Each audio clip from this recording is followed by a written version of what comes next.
is the top of the hour. Thank you so much for sticking with us. I'm Nichole Berlie, live at our NewsNation headquarters here in Chicago. We do begin this hour with those shocking developments out of Idaho. You heard it first right here on NewsNation. This man, the man accused of murdering 4 university students, is expected to take a plea deal.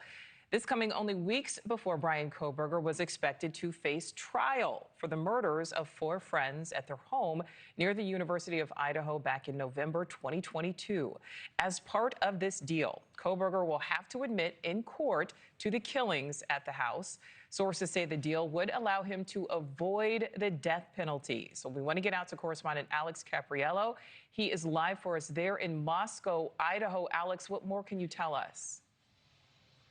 Yeah, look, this news came as a massive shock to the entire country, but most certainly for the people here in Moscow, Idaho, who have been living this nightmare for the last 2.5 years, believe it or not. I was actually right here on the streets downtown within a few hours of this news breaking, and people were still pretty much processing it one of 2 ways. The first one is that this plea deal comes as a relief, that the end of this saga is near and that they don't have to sit through a months-long, traumatic and detailed trial about heinous murders.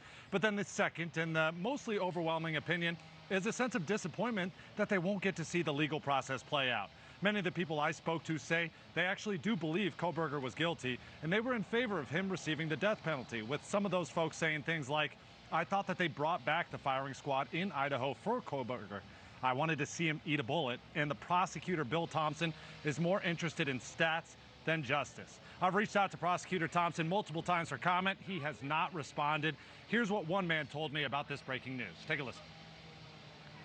I hope that the families of the victims and everything can get some kind of relief from this verdict or, from this plea, but I don't think they will. And, I hope that they can at least get some kind of, relief knowing that he's not getting out.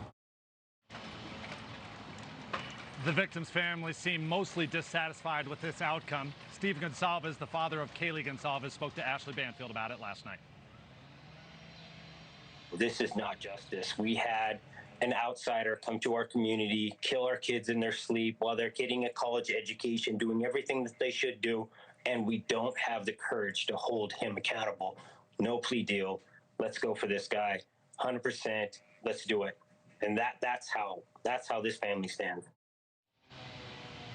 And according to a letter sent to the families and obtained by NewsNation, the state actually outlined the reasons why they were offering a plea deal to Kohberger, saying that, number 1, this ensures that he is convicted guilty, number 2, that he spends the rest of his life in prison, and then number 3, that the families of these victims won't have to suffer through decades-long post-convictions appeals process, and they hope that the families eventually one day come to the realization that this is in the best interest of justice. Yeah, Alex, this really was such a shock to so many, but it's not necessarily a completely done deal. What more can you tell us about tomorrow's hearing? Yeah, that's right. Tomorrow's hearing in Boise, Idaho is ever important. That's where we would see Kohberger officially change his plea to guilty, moving this process forward. Of course, I should also mention the judge also technically has a role in this, and they can decide whether or not to accept or deny that plea deal.